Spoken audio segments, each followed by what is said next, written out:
السلام عليكم ورحمة الله وبركاته. النهاردة بقى فيديو جديد كده بإذن الله. صلوا على النبي يا جماعة. هنبدأ بإذن الله. عاملة فرخة من اللي أنا كنت مربياهم في البلكونة. الفراخ البيضة دي اللي أنا عاملاها، وعاملة سبانخ وعاملة رز بإذن الله. هنبدأ على بركة الله الفيديو. صلوا على النبي يا جماعة، وحطوا له اشتراك ولايك وفعلوا الجرس واسندوا للقناه. الله يبارك لكم يا رب. رجاء رجاء رجاء باذن الله يا جماعه. الاوضاع غريبه قوي، ربنا يسهل كده. دعواتكم يا رب كده باذن الله. يا ربنا ينصر غزه يا رب كده زي نصرة محمد كده باذن الله يا رب. باذن الله ينصرهم يا رب يا رب باذن الله يا رب باذن الله يا رب. لحسن الاحوال غريبه قوي واحوال صعبه، وربنا معاهم يا رب. ربنا معاهم في الايام المفترجه يا رب، بحق جاه الشهر المفترج يا رب، ذو الحجه يا رب باذن الله يا رب باذن الله. هنبدا الفيديو باذن الله. نبدا على بركه الله. دلوقتي الفرخه كده نطلعها من بالليل عشان تفك براحتها التلج. ماشي. دلوقتي اهي هتقطعها بنتي. هتقطعها اهي، وبعد كده هتحط لها بتاع دوت.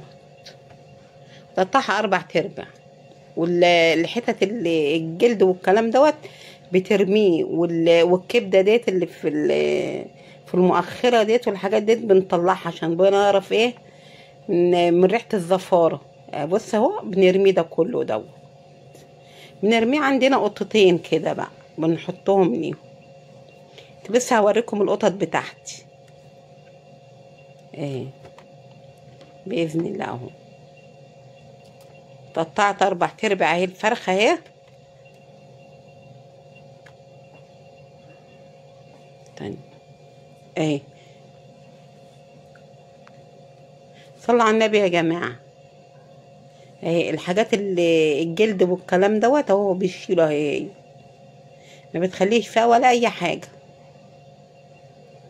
ده كله ده بنرميه ده بقى عشان ما يبقاش ريحته زفره في الفرخ. والفراخ حلوه طعمها زي العسل. دي طبعا تربيتي انا بقى في البلكونه بقى. اللي عندها بلكونه باذن الله تجيب لها 10 فرخات تربيهم، مش هيكلفوا حاجه اهو. بتغسلها اهي الفرخه اهي، تطلع الجلد اهو والحاجات اللي مزملقه منها دي من الورك، وهتغسلها وتخليها زي الفل. وبعد كده ان شاء الله باذن الله هتحط لها جنزبيل بعد كده.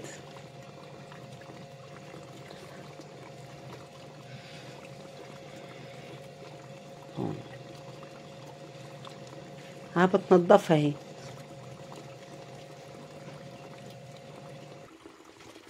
الفرخه جايباها ب47 جنيه الكيلو. الفرخه جايباها ب47، كان عمرها يوم. والفرخه البلدي كان ب11.5 عندها. دي طبعا من عند دكتوره عياده وبتبيع. اللي عايز قبلها باسبوع يقول لها وهي تجيبها له الفراخ. اللي عايز اي انواع من الفراخ، عشان الفراخ على انواع. انا ربيتهم كانوا حلوين والله، بس كبروا والحمد لله. رحت ذبحتهم وحطيتهم في الفريزر. بناكل منهم، بنسحب منهم. كل ما بنعوز نعمل اكل بنسحب منهم فرخه. والله طعمها مسكر ونضيفه وحلوه، ولا واخده كميه بتاع دوت. بتاع ده اتعلب بس اللي كنت باكلهم. وحطيت ليمونه اهي، عصرتها الليمونه اهي، وهنقلبها، وجنزبيل وقرفه، وهي هتتنقع شويه كده. وبعد كده اهو دلوقتي اهو الحله حطيناها على النار، وشويه زيت وشويه شعريه. بنحمر الشعريه عشان هنعمل شويه رز حلوين باذن الله. دلوقتي اهو بنخلي الشعريه لما بتحمر، وبعدين ايه بنحط شويه الرز، بنخليهم لما يشخللوا خالص في الحله صوتهم يبقى يسمح كده في الحل. وبركنهم على جنب بعد كده لما نسوي الفرخه. وبعدين ايه في الاخر خالص بعمل الرز عشان يبقى سخن عندي الوجبه بتاعت الاكل. دلوقتي اهو بصلايه نضفتها وبعد كده قطعناها، بصلايه تانية اهي، بصلايه كبيره وبصلايه صغيره اهي، واتقطعت اهي، ومعلقه صلصه اهي،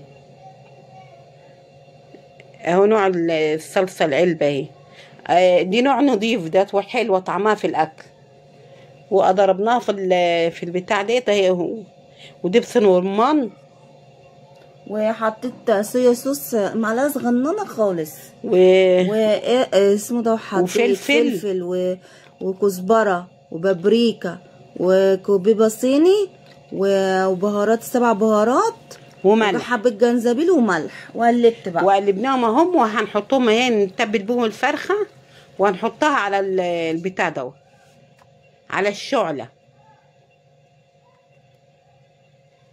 اهي، بنتبلها اهي كده اهو. دلوقتي اهي بنتي بتتبلها اهي عشان تبقى كلها واخده ايه من التوابل والبصل والصلصه، يعني الخلطه كلها يعني بتتبلها بيها. هي اكله كده خفيفه والله، وعشان بس ايه مش عايزين شوربه بقى عشان ما نرميهاش خساره. واهي والرز اهو هنحط له واحدة ماجد. ما بحطش ماجي انا. ما بتحطيش؟ ما بحطش، بحط ملح بس. ساعات بنحطه وساعات ما بنحطش. ما بحطش انا ما بحطش انا. طب ماشي، انا احسب بنتي بتحط عشان هي اللي بتعمل الاكل يا عيني. هي حطت شويه ملح وشويه ميه وظبطت الحياء بتاعه والميه العبار بتاعه، والرز طعمه زي العسل اهو، الشرب ميته وهتوطي عليه اهو. بوريكم نوعه ايه اصلا، وفي فيديو تاني هتقول على اسم الرز اللي احنا بنجيبه. وهي الفرخه اهي حطيناها على النار، وهي بنقلبها تاني على الناحيه التانيه عشان تاخد من الصوص بتاعها طعمها يبقى حلو اهي. والرز اهو انا كنت بدوقه والرز ونسيت ما اقول لكم في اول الفيديو اللي احنا عملنا صينيه بطاطس اهي. دي خدت منها للبطاطس صينيه البطاطس، وخدت الطماطم، وخدت منها السبانخ. ودلوقتي اهو بنغسل الخضره غسلناها. ما تقولوش ايه القرف اللي موجود في الحله دي، الحته السوداء دي سبانخ كنت حاطاها فيها اهي يا جماعه. حمرنا التومه وهنطشها بالطماطم المقطعه، بتبقى طعمها حلو. دي انا عاملاها من زمان الطريقه دي، امي اللي بتقول عليها بعمله. الطريقه دي بتاعت الصعايده، دي بتبقى طعمها زي العسل، جربوها كده من ايدينا. ودلوقتي قطعت الخضره وهي بتقلبها اهي. كزبره، في ناس بتحط شبت وفي ناس بتحط كزبره، ده كل واحد بقى وتبع ايه اكله. ودلوقتي صينيه البطاطس قطعنا بصلتين واربع قطيات صغيرين وقلبناهم في بعض وحطيناهم على النار. ودي هي السبانخ. السبانخ دي انا كنا مخزناها، هقول لكم على طريقتها في فيديو تاني باذن الله. وهي بتقلب صينيه البطاطس اهي، يعني صينيه البطاطس صغيره يعني على قدنا يا بابا عشان ما تترميش. دلوقتي الحاجه غاليه، الواحد يعني ايه بيختصر ويعمل حاجات قليله. وكانت في حتتين لحمه كده كانوا في التلاجة مسلوقين، وقلت لها حطيهم يا بابا مع صينيه البطاطس عشان يبقوا ايه طعمهم ياخدوا من البطاطس، تاخد من طعم اللحمه يبقى طعمهم حلو. وادي صينيه وادي البتاع اهي السبانخ اهي، حطيت لها شويه رز اهي عشان تبقى مربوطه تبقى تقيله شويه. بس الرز كتر من ايدي شويه. في ناس يا جماعه بيحطوا لها دقيق، الصعايده بيحطوا لها دقيق، بيموعوا معلقتين دقيق في معلقه في نص كوبايه ميه وبيحطوها للسبانخ. بس بحسها اللي هي بتبقى ايه فيها دقيق كده باينه، وطعمها مش حلو. انا جربتها بالرز وجربتها بالدقيق، بطعمها بالرز احلى. وفي ناس بتعملها بالفريك،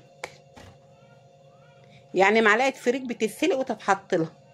يعني كل واحد بقى وعلى حسب اكله بقى دلوقتي والطريقه. انا بغرف انا دلوقتي اهي، ودلوقتي بتغرف هي ايه السبانخ اهي، وهتغرف الرز عشان نتغدى باذن الله. وكان عشاء مش غدا. يعني هو غدا وعشاء، يعني احنا بناكل طقه في اليوم عشان طبعا الظروف والكلام دوت. عشان باخد علاج كتير، علاج بتاع قلبي وعلاج بتاع رجلي، عشان عندي الغضروف والله ما بتحرك من السرير. اهي ادي الاكل اهي، وادي صينيه البطاطس. تعالوا بقى اتغدوا معانا او تتعشوا معانا.